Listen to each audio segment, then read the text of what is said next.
My name's Simon Nainby, and this is a very quick and very rough video just to explain the system of athletic development, strength and conditioning, whichever term that you want to use to describe basically fitness. And I've been working as a strength and conditioning coach at various teams, clubs, schools, sports for 15 years now, surprisingly. And this is just the system that's developed and evolved that I've created, and I'm trying to put it into this document. It's really just a reference document for me. It's not designed for public consumption at all. And there's bits of it that are wrong. There's bits of it that are broken. It's really just a reference system for me, and I know the bits that are broken or wrong that I ignore or I haven't updated yet or haven't got around to changing. But I just wanted to get this out there as quick as possible because obviously everyone is under lockdown at the moment. A lot of people having to be confined to their houses or very limited in what they can do. And I just thought this might be of some use to either parents or kids, teachers, anyone might be able to take something from this. It'd be fantastic. Just bearing in mind that I'm not really an expert in any of the things I'm talking about. I'm totally self-taught, which is fraught with error, and a lot of this could be wrong. So just make sure if you are going to take bits from it, is the old adage ABC: assume nothing, believe no one, and check everything. So assume nothing about this. Don't believe any of it in its entirety, and check a lot of what I've said because it might not be true. It's just my stab in the dark, my wild stab in the dark as to trying to get down what I do and why I do it. The reason I did this document was I'll link to this video's Jim Wendler. I saw a presentation that he did, and I was watching it. I was thinking, actually, yeah, that's very similar to a lot of things that I do. Some of it's not quite the same, and around about this mark in the video, around about 3 minutes 30, in the first part of the video, he talks about people having a philosophy of training but not necessarily knowing it until they try and write it down. And at the time when I saw this video, I didn't have anything on paper really. I was doing a lot of programming, a lot of coaching, but I didn't have anything on paper, and it really sparked me to just put down on paper what I do and how I do it. And it's changed a lot in that time. In the past 4 years, it's changed a lot. It will change a lot, I'm sure. But one of the big things about it is I've just got something down on paper, and then I've just been trying to work my way through picking off the really big things that I wanted to get out and get working and get in practice, and then tweaking and changing as we go. I'm a big believer in if you want to do anything, is just get out and have a go at it, and then adapt and adjust as you go based on the learnings you make from what you're doing. I've certainly made a hell of a lot of mistakes implementing this model, and I've got a lot more to make. It's definitely not perfect, but here it is. So this is. I'll try and explain it. I mean, it's all out of my head. It all makes sense to me. I know what it is. It's going to be quite difficult. I'm very poor at explaining things, as a lot of the people that I work with will understand. But here we go. So this is a system of school athletic preparation. Across the top is a constraints and principles led approach.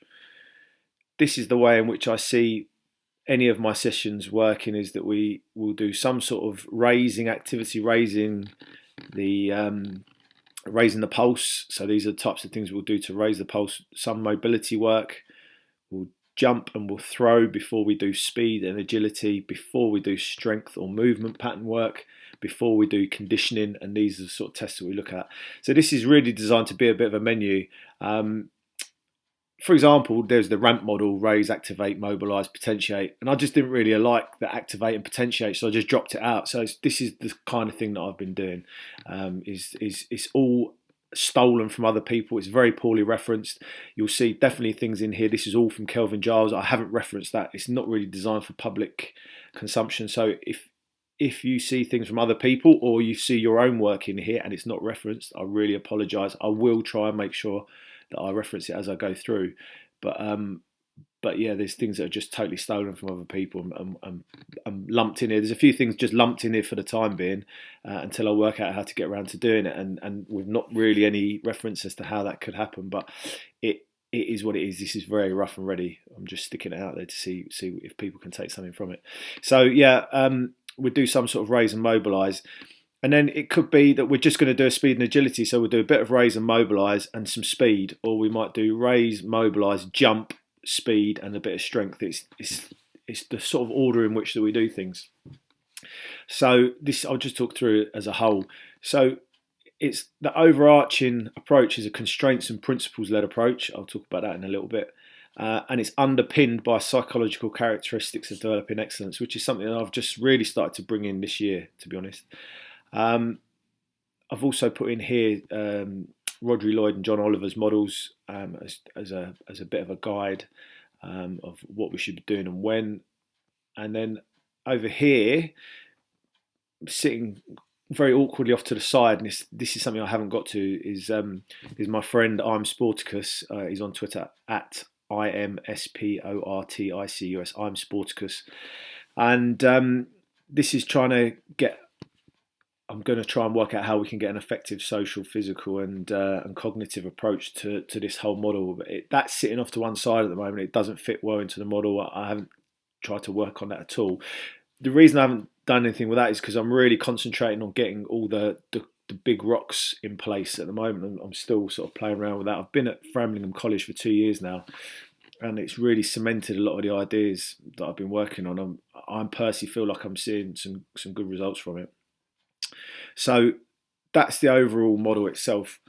I'm a big believer in constraints and principles as an approach. I'll try and talk about that a little bit as we go through. If you have access to this Excel, I'm just going to stick it out on Twitter to download, so you should be able to download this if you've got Excel. Anything that's in blue and bolded is a link, so that should link you through to the relevant tabs. So if you wanted to know about raise, it will take you through the raise and mobilise, and across the bottom of the spreadsheet there are all the tabs explaining the various things in depth. So I'm not going to go into in depth about this. You should really have a look at if you don't understand what the constraints model is. I'll definitely have a look at that. I've just tried to put down here some information regarding constraints, and I'm very interested in skill acquisition and that side of things, and that's the real driving passion for me at the moment. And so the way in which that we deliver the strength and conditioning and athletic development is a huge thing. So I'm a big believer in using constraints, and I'll talk about that in a little bit, about how I use that within strength and conditioning. And also principles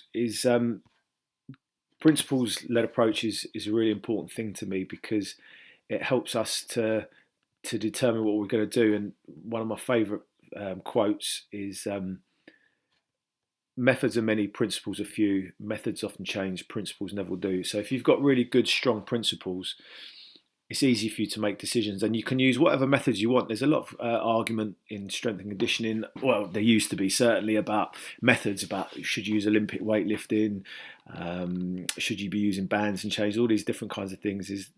I don't care, to be honest. I'll just use the most appropriate tool for that person in front of me at that time. And if you've got strong principles, then you can easily make decisions, and you can use the most appropriate method. It's not to fall in love with a particular method to be a strength coach or a speed coach and only worry about those things. Is to look at the system holistically and try and pick and choose the best things for that person at that time. So that's the constraints and principles led approach. And then the other thing that we're doing now is I'm trying to look at psychological characteristics of developing excellence. This is work that's been done by Dave Collins, Anya McNamara, quite a few others, and it's Jamie Taylor is another one. There's some really good resources. I'll try and link them in the video as well. I haven't put the references on here, but I will put the references in the video. And these are the psychological characteristics that help you to push through barriers to which obviously we all encounter within life and training, physically and psychologically. And so these are evidence-based characteristics that have been determined to have a big impact on an athlete's development. And so I've been working through a couple of these. One of the big things I'd say is that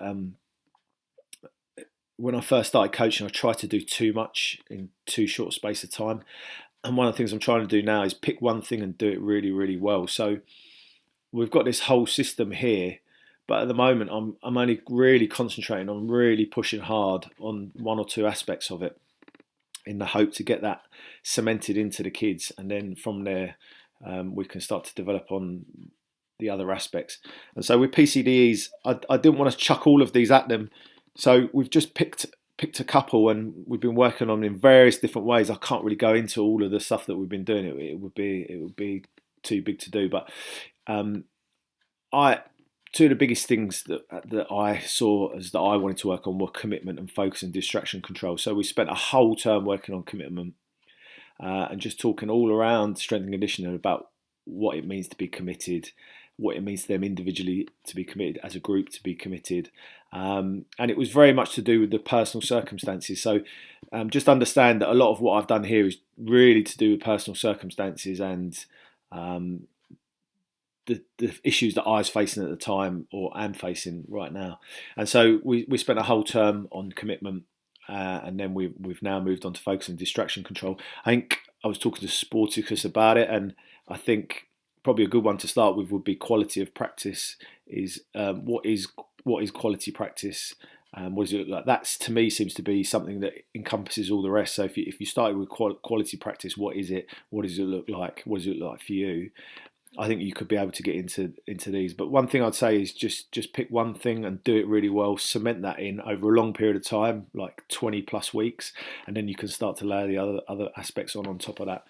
So that's the overview. Is it's got a constraints and principles led approach overarching the system. It's underpinned by psychological characteristics of developing excellence, and it sort of follows a biological model. So we try and do a warm up and the speed and power activities before the strength stuff, before the conditioning. However, it's not to say I wouldn't break that model at all. You know, there might be times where just due to individual circumstances, I might do a quick raise and then some sort of conditioning because their technical session is the coach wants it to be under fatigue. So we might do a very quick pulse raiser, do some conditioning type work. They'll go into decision making in the technical session, and we might finish off with some strength stuff. And if they're at a particularly low level, then it really doesn't matter. You know, if they're just doing bodyweight stuff at the end, it's not quite the same as doing a 5 sets of 5 with 80% of your 1 rep max on a back squat. So there's a lot of aspects of this. If you're not very familiar with strength and conditioning, I'm always happy to answer any questions as best I can. I'm definitely not an expert. There's far, far greater minds than me on social media and out there, and everyone seems to be putting themselves out for chats. If you want to speak to anyone, I found everyone to be really, really helpful throughout my career. Everyone's been really happy to chat. If someone is an expert in something, they're always really, really keen to chat about their work and what they do. So if there's things that you see and hear you're not sure about, just have a chat with other experts and try and get their opinions on it. I'd really encourage you to do that. So I'll just run through them really quickly. We've done raise. So this is definitely from Kelvin Giles. To raise the pulse, to get warm. When I say to the kids, I say, you know, what is the warm up? We go through all these different things, and all I say to them is, look, it's just to get warm. Well, I try and draw that out for your question. It's just to get warm. So it needs some sort of rhythm and fluidity. You want to be going in all 4 directions. You want all planes of movement, so sagittal, frontal, and transverse. From slow to fast.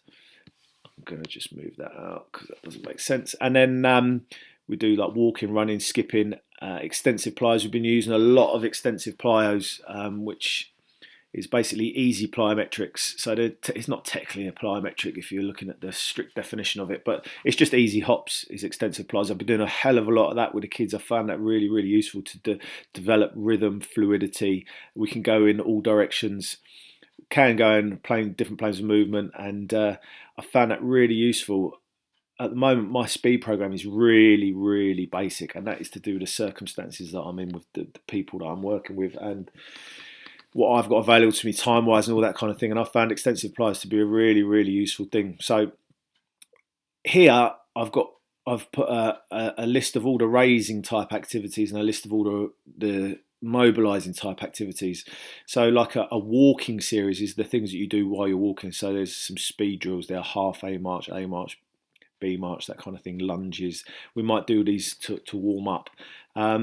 These line drills are like extensive plyos to be done in place, and if not, you can do the extensive plyos. I've put the extensive plyos in here. No, I haven't. I'll put them into the. I've just realised I've missed something out of the out of here. The extensive pliers. I'm going to have to drop them in. Again, you can see how rough and ready this video is.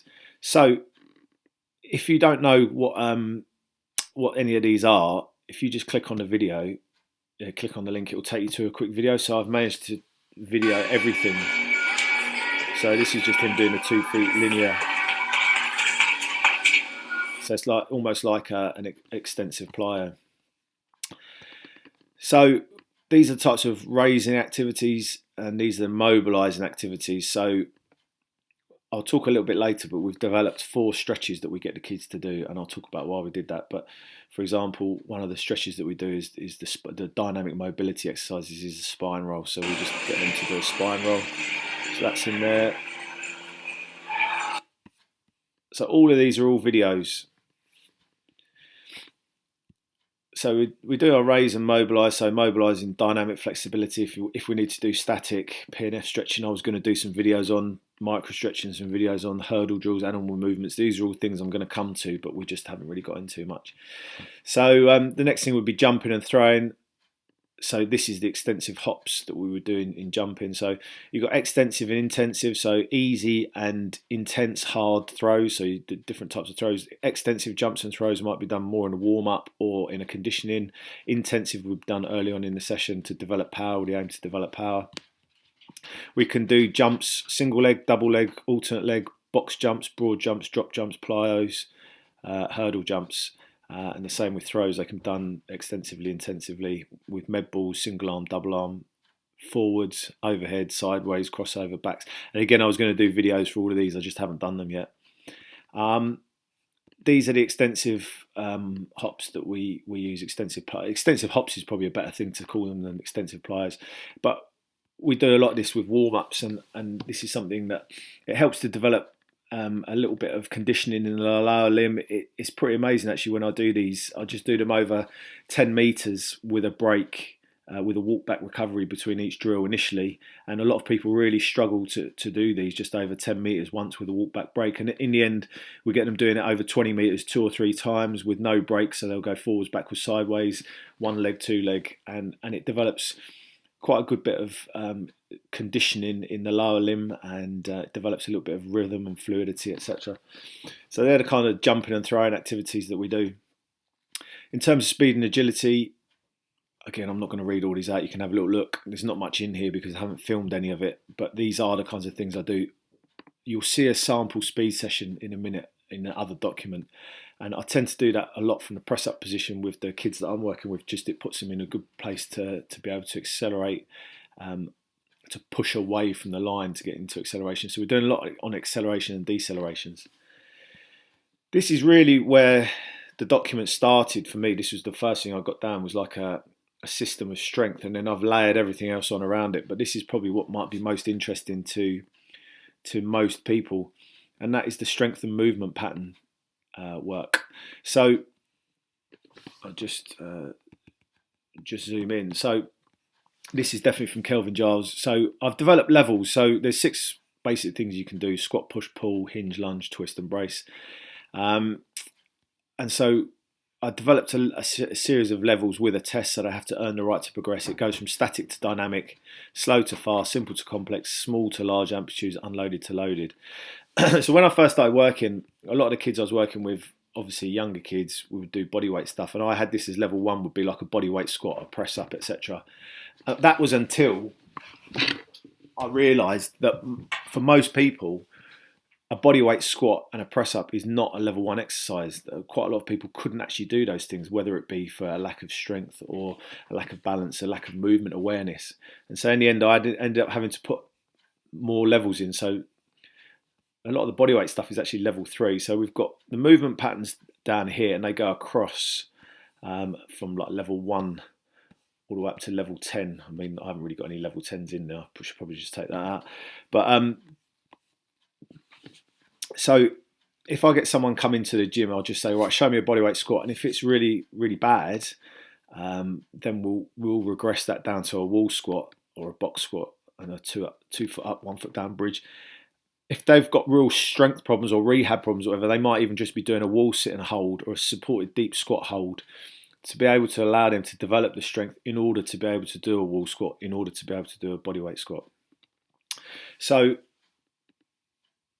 if I've got someone, I generally, again, it totally depends on the circumstances. This is where it's going to be very awkward for me to explain this. But if I just had someone, a kid, like a 13-year-old kid I've never seen before, came in the gym, come and see me, right, okay, I'd explain this very briefly, that there's 6 different kinds of movements we tend to work on in the gym. Show me a bodyweight squat. If it's just really poor movement patterning, what I'll probably do is put them on a corrective like a wall squat. And this is a pretty good example of a constraints-based approach. So what I've found with most people when they first start squatting, particularly younger kids, if they've not really been moving that much, that active, what they'll tend to do is they'll hinge, they'll bend at the hips. And so this is a constraints-based approach to solving that problem. Stand them in front of a wall as close as they can, try and get their feet as close to the wall as they can, and get them to squat down. And if they hinge, if they bend forward, they'll headbutt the wall. And so what often I find is that when people start to do the wall squat, if you tell them to go down as deep as they can, they'll fall over backwards. And the reason is because it's balance that's the limiting issue. A lot of people talk about ankle mobility and all these different things, but what I found is if you sit someone down with their back against the wall, most of them will be able to sit down into a deep squat absolutely fine. And so there's no mobility problems or anything like that. It's just balance. They can't keep their basis. They can't keep their center of mass over their base of support while sitting down. They have to hinge to do it. And so I get them doing a wall squat. And really, this is a movement pattern exercise. A lot of them will be really sore in their back, so it will be strengthening up their back because their back's weak. And it will be stretching their hip flexors and various other bits and pieces. So this tends to work all sorts of different things to do this as a wall squat. This is like a real go-to exercise for me to do with a lot of the kids that I train. So they'll click on the exercise, it comes up and it will give them a little description across the bottom of what they need to do, and then it's just a 30-second video of me doing the exercise. I was quite frustrated that every time I was trying to send someone, most athletes that I have train away from me. So they do the majority of their training when I'm not with them. So I needed ways to give them a little reminder. Now I know there's Train Heroic and all these different apps, and they're much more swish. But this is just, I wanted it to be done my way. So I went off to the gym and just filmed all these exercises myself. Put the descriptions on. The other thing I'll make available as well is this exercise bank. I've just videoed every single exercise that I use in general. There's a couple that haven't got videos in yet. But I just went and videoed everything and then put a little description on so it could explain it, and they'd be able to watch a very quick video. So on their program, if it has a wall squat and they can't remember what it is, they click on the video, it comes to this. And so the constraint is the wall. If they do a poor movement pattern, they'll headbutt the wall. It will give them immediate feedback, and then that's how we learn to squat. So once they can then do 20 of those unbroken, I mean, often when I have people come to the gym, they can't do one to full depth. So first of all, we're just getting them to get to full depth. We just get them to work down gradually over time. When they can do 20 unbroken reps, which can take, I've seen it happen from sort of like 2 weeks up to a maximum. The longest has been about 4 weeks, but it's generally sort of 2 to 3 weeks. They'll develop the movement pattern in that time, and then they'll be able to get quickly up to 20 reps. When they can do that, I'll give them a bodyweight squat, and they'll do a bodyweight squat until they can do 50 reps. When they can do 50 reps, we move on to the goblet squat. And you earn the right to progress all the way up until you're doing things like barbell back squats, overhead squats, snatch balances, clean snatches, that kind of thing.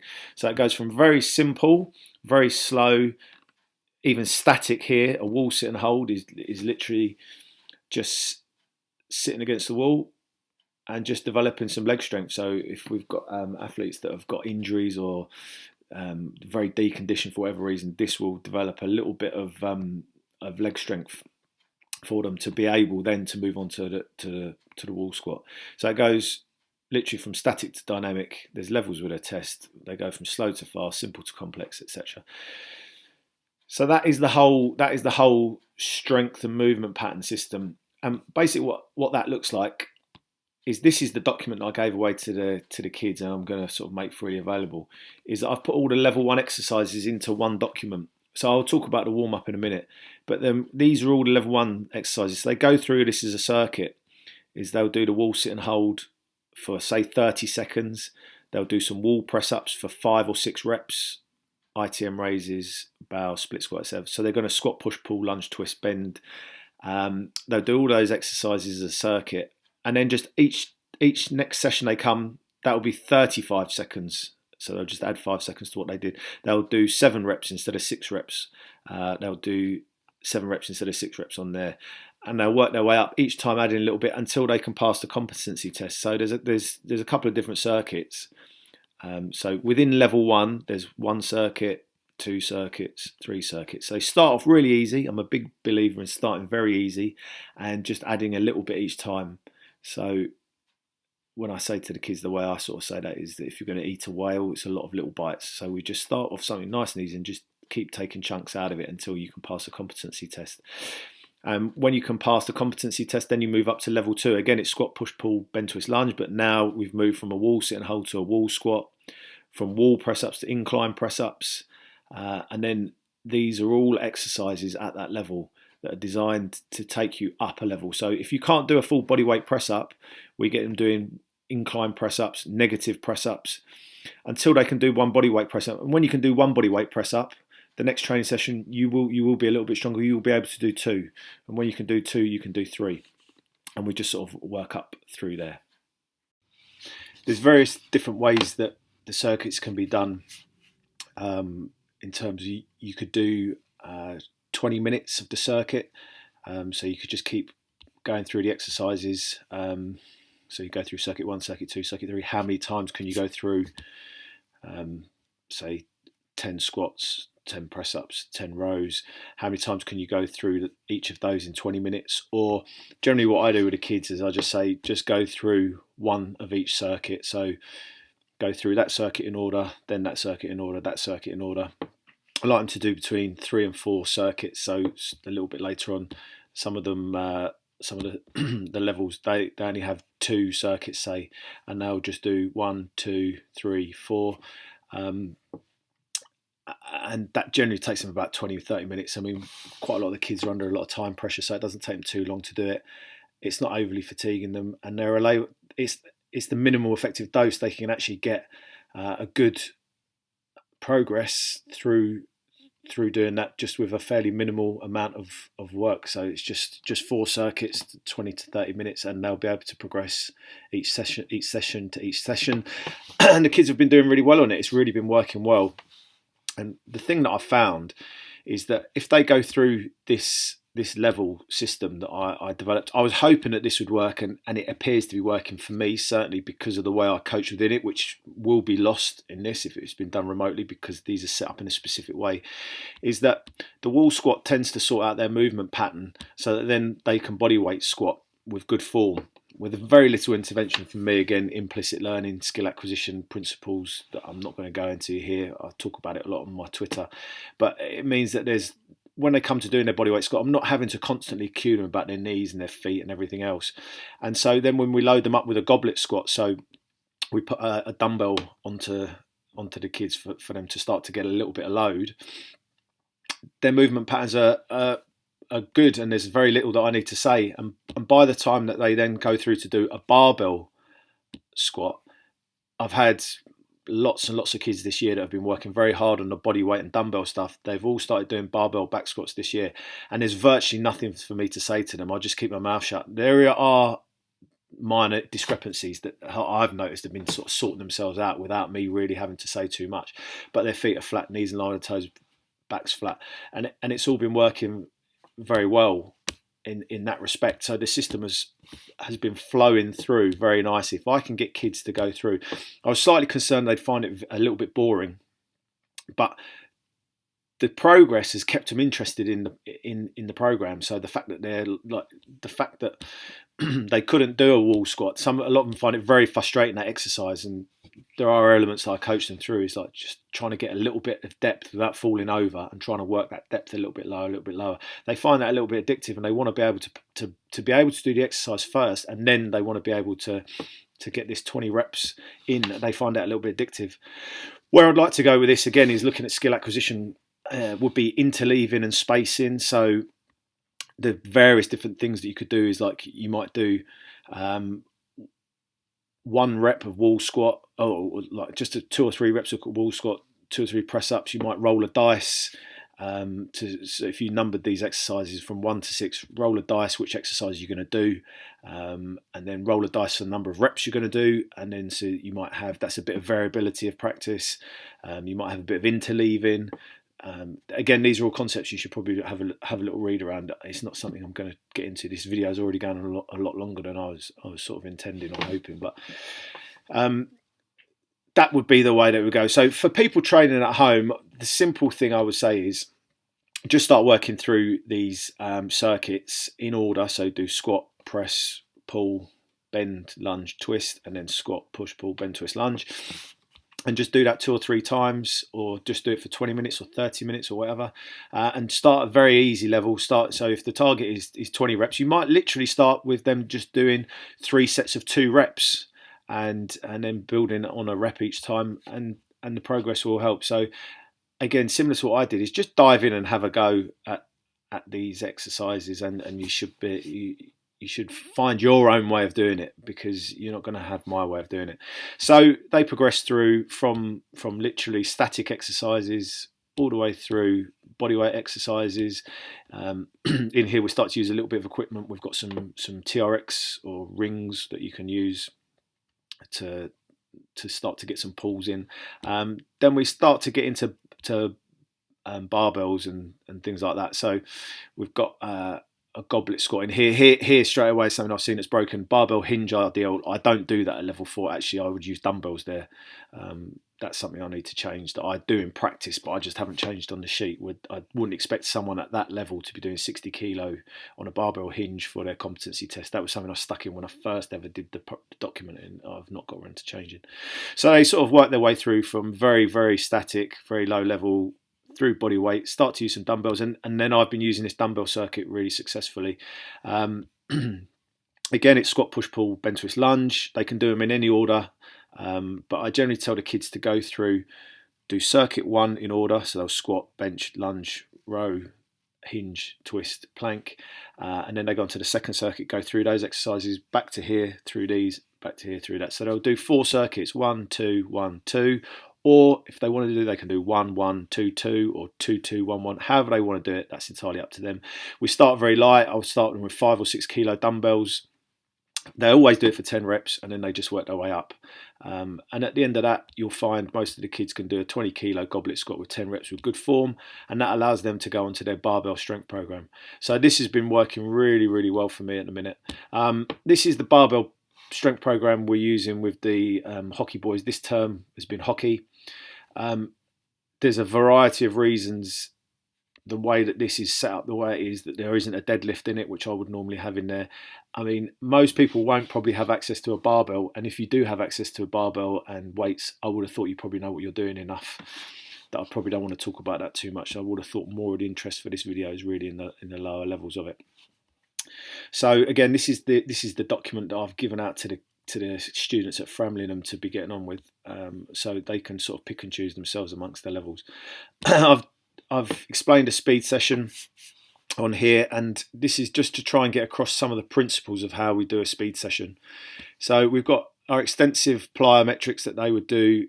So they're going to do 2 foot forward and backwards, 1 foot forward and backwards, some single leg stuff, forwards, backwards, sideways, and then some variability exercises. The aim is to do 2 sets of 20 meters. As I said earlier, we'd probably start off with something much lower, like 1 set of 10 meters or whatever. If you haven't got the space to do that, you can do some hops in place, which is just like some dot drills. I showed one of those videos earlier. So they're just some extensive plyometrics that you basically do in place. just show a quick video just so you can understand what I'm talking about. So instead of going up and down the track, you're just doing that in place. So we do some sort of extensive plyometrics. There's my raise. That's going to be my pulse raiser. It's going to be fluidity, all four directions. It's going to be different planes of movement, that kind of thing. And then I said I'd talk about this. This is the 4 stretches that we do, the 4 dynamic warm-up stretches we do before every session. Now, I've chosen these 4 because I didn't want a really extended mobility circuit, and I didn't want to keep changing it. I wanted to hammer this into the kids so it just became second nature, and I found that these 4 stretches were what hit all the major muscle groups and prepared people for movement as well as possible in the shortest amount of exercises in the shortest amount of time. It's definitely not perfect. It's what I like to do, and it's what I've sort of put out on the kids, and I want to develop it and I want to do other things, but I wanted just to do this for the first year, and it's ended up being the first 2 years. It's like every time we train, I try and hammer these in so that the kids, if they're going off and playing rugby or hockey or tennis, or they're in the gym on their own, everyone knows this warm up. And if any one of the older kids sees one of the younger kids and they can't remember what a leg circle is, they can jump in and help each other because everyone's doing the same thing. And it just sort of works for me. So they do their warm up, get into these stretches. You can see all the videos here. So they just do rollovers, leg circles, mountain climbs, all fours, arm swing. It's good enough, and it gets everything moving that needs to be moving and does a little bit of dynamic flexibility. Then we would do some intensive plyos. So again, the aim of this speed power session is just to show kids what it should look like. So you do your warm up, you do your mobility, we do some sort of intense jumping. So because they're early on in their speed development, still most of the kids, even though I've been there 2 years, we've still not developed it into a too complicated speed session. They'll do some broad jumps or some box jumps, and I've told this is like a progression is start off just doing 3 sets of 3 hop and stick. So you jump out, hop and stick, jump out, hop and stick, jump out, hop and stick. That's 1 set of 3. You do 3 sets of 3, and then you basically add reps and sets. So you start off at 3 sets of 3 and you work your way up 3 sets of 4, 3 sets of 5, 4 sets of 3, 4 sets of 4, and it's just to allow them not to get too over volumized in it. And you can see at the height they're only doing 5 sets of 5, so they might do 5 sets of 5 broad jump as an intense ply, just learning to hop and stick, to develop some horizontal force, to do a deceleration in the landing, to land properly, foot flat on the floor, knees in line with the toes, etc. Some very basic A march drills would be in the sprinting session. Again, I would generally be coaching within this if they were doing it, but it's just if you aren't coached, if you're just a parent or something, maybe just drop these out. The key thing is just to keep the main thing. And if you're doing a speed session, is run very fast over some short distances. That's pretty much as simple as it is.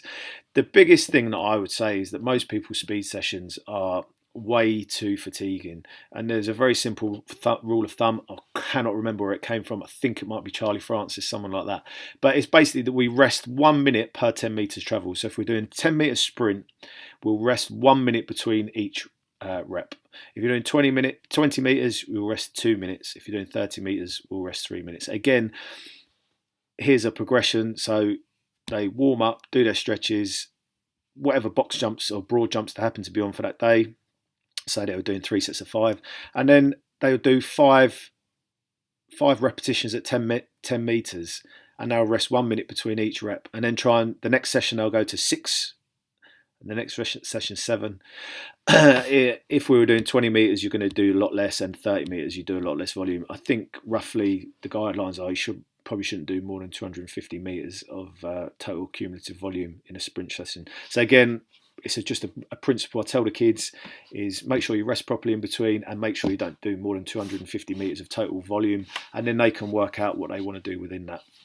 And at the end, we just finish off some power exercises. I've just chucked in at the moment 3 sets of 5 dumbbell squat jumps and dumbbell split jerks. Really simple.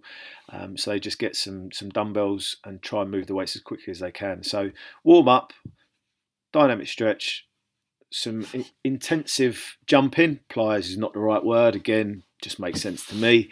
Run fast with plenty of rest, and do some power exercises at the end. So there we go, this is speed. In terms of aerobic running sessions then, if you want to do some aerobic work, this is definitely taken from Charlie Francis. This is tempo runs that he does. And so there's a couple of different circuits. There's a small circuit, a pyramid circuit, 1-to-1, a big circuit. So if you imagine this is a rugby pitch, it's 100 metres long and roughly sort of 50 to 60 metres wide with a halfway line. The way this works is normally we make them run at 75% of their maximum. So if we put a 100 metre time in, I could work out the distances and the speeds they'd have to run. But just as a general guide, I tell most of the kids to come in somewhere between 20 and 25 seconds on a length, and then just walk a width. So the way this works is the notation is for 100 metres you want to be running between 20 and 25 seconds. I've erred on the side of making it a bit slower. And for 200 metres we want to take between 42 and 53 seconds. So the small circuit, for example, is a plus means walk 50 metres between reps. A plus plus means walk 100 metres between sets. So the first set is 100 metres plus 100 plus 100 plus plus. So the way that would be is you run 100 metres in 20 to 25 seconds, walk a width, run 100 metres in 20 to 25 seconds, walk a width, run 100 metres, and that is the first set done. So you're walking 50 metres between, and then you would walk one length backwards. Turn around, and then you do the next set, which is 100, 200, 100. So it's 100, run 100, walk a width, run 200, which would be to the touchline and back. So that's 200 metres, taking between 42 to 53 seconds. Walk a width, run the final 100, and then walk a length back. And that's the way that notation works. Very aware that I'm very poor at explaining that, so if you do have questions about that, you can contact me. The other thing that we use a lot at the college, I've been really using this a lot, is the 30-15 test, which was created by Martin Buchheit. Definitely have a look at the website. This is linked into the document, so if you click on that, it will take you through to Martin Bucheit's website, 30-15. You can download an app. The app has all the details of how to run the test, etc.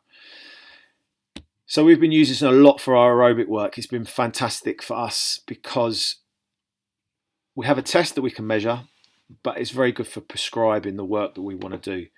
I'm not going to go into too much detail about how it all works, to be honest. There's probably better resources out there that'll explain how the test works, certainly from Martin himself. But when we test the kids, they have a score, so we just have their name, and so they'll get a score on the test. And so all they need to do is put their name in and their score, and it will tell them how much running to do, depend on how much space they've got and what work to rest ratios they want to use. So you can see if I got level 18 on the test, and I wanted to do a recovery session, and I had a hockey pitch, so halfway on hockey pitch is 46 metres, so I put 46 metres in, and I wanted to do 15 seconds on, 15 seconds off. I would have to run 46 metres, one length, plus 15 extra metres. And so I would have to do that in 15 seconds on, 15 seconds off. If I wanted to do a slightly harder session, a development session, to develop my fitness rather than to do recovery, I've put the percentages in. They're sort of hidden. They're hidden in here somewhere.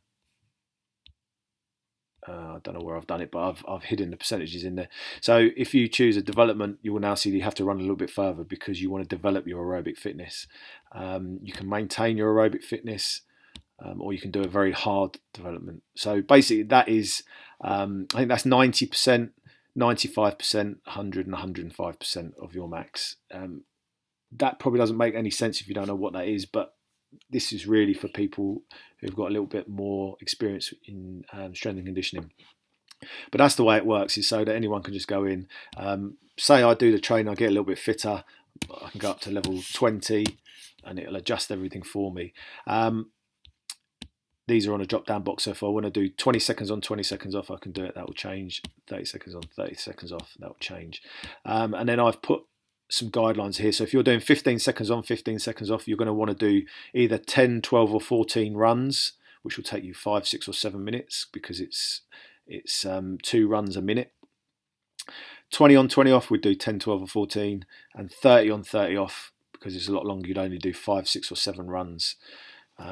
Again, I'm probably not explaining that too well, but there it goes. This is a rough video. I put in some rowing sessions. I ripped this off the internet. I've been using it here and there for kids that are injured or want to be off feet for whatever reason. They just speak for themselves, some speed stuff. I think I might have got this from Concept 2, to be honest. And then some conditioning sessions. This was stuff that I've just ripped off here, there and everywhere. This was one we used to do a lot at the rugby club. It's just a really simple thing. You stand on the touchline and set a running clock. So you click go on a stopwatch, run 10 metres, come back and do 1 burpee, and then you rest until the next minute ticks over on your stopwatch. When the next minute ticks over, you run 20 metres, come back and do 2 burpees, rest until the following minute, 40 metres and 4 burpees, up to 80 metres, back down to 40, 20, 10, and that's 7 minutes of quite hard work. Some dumbbell circuits, lunges and burpee circuits, a bodyweight challenge, 5 chin-ups, 10 press-ups, 15 squats. Do it as many times as you can in 20 minutes. So that's just some stuff there. So I will make this available as well for people to be able to use. Hopefully that is of some use. In the document there's a movement training template. This is, I won't worry about this too much. This was where I was starting to play around with the fact that people were going up in levels. Say on like the push, they might be on level 3, but on the squat they might be only on level 2. So this was to help people to be able to work out what a program should look like. So in here, if I was on level 5 on the squat, it would then give me a load of exercises to be able to do to program based on my system, but I won't worry about that too much. That's probably not too interesting. The conditioning aspect of our training, we talked about it. It's mainly a 30-15 aerobic test. That's what I've been using at college with really good success. All of our sports are running sports. We've been focused on that. We're going to come out with some trunk conditioning, some calf conditioning, some extensive throws and jump circuits. I just haven't done that. And these are the tests that I've been talking to quite a few of the coaches at the college. We definitely want to start bringing in peak height velocity, peak weight velocity. I want to be very careful about how we do that because we're starting to weigh and measure kids, and there's obviously issues around that. We want to make sure that we're using the data. We don't want to test for test's sake. We want to be able to do things with that. There's so much to be done with getting them to move well in their press-ups and squats and all the rest of it. I'm not too worried about that at the moment, but this is what we're looking to the long term to do with the peak height velocity, peak weight velocity. Then these are the various movement tests that I've used in various different things. Again, I'm going to do a load of videos on all that. The important thing is that we're recording, not selecting based on that. So we're just recording what people's test scores are. We're not selecting anyone based on what they get on a test. And really, it's not just recording, it's actually programming. So the 30-15 is perfect because you take someone's score from the 30-15 test, but then you use it to program what happens with that. So that pretty much is it. That is the system. I've gone on way too long. I've rambled way too much. I'm hoping that this will be of use to people. So I will put this up for download. I will put this document that I gave to the students at Framlingham College. I've just rebranded it with my stuff. So I'll put that up. People will be able to download that. I'll also put this up, which is just the whole exercise bank. These are all videos. Every single one of these are videos. So if you don't know what a negative chin is, it will take you through, and it will show you jump up and slowly under control. I absolutely destroyed myself filming all of these videos in one day. Here's a pro tip for you. If you're ever going to film all these videos, make sure you start with the hardest exercises and work your way down to the easiest ones, unlike what I did where I started off with press-ups and worked my way all the way up to heavy bench press and nearly killed myself doing that. It was a bit stupid. I've got a lot of resources on lots of different things. So extraordinary circumstances at the minute with things that are going on. I'll try and help as much as I can. I am actually very busy at the moment. We've got a property out in the countryside, and there is a huge amount for us to be doing. And daytimes for us, it's just our property. There's no one else around, so I've got a lot to be getting on with outside. So I'm not generally around, but I will really, really endeavour to help anyone I possibly can as much as I can. So if you've got any questions about this, please fire them over to me. I'll try and answer as much as possible. I'm sorry that I've rambled on so much, and it's probably not been that clear. But look, it's really rough and ready. Like I said, I just wanted to whack something out. Hopefully, someone will take something from this. So stay safe, stay healthy, stay indoors. Do what you're told. Don't be an idiot. Don't be a dingbat. And I'll speak to you soon.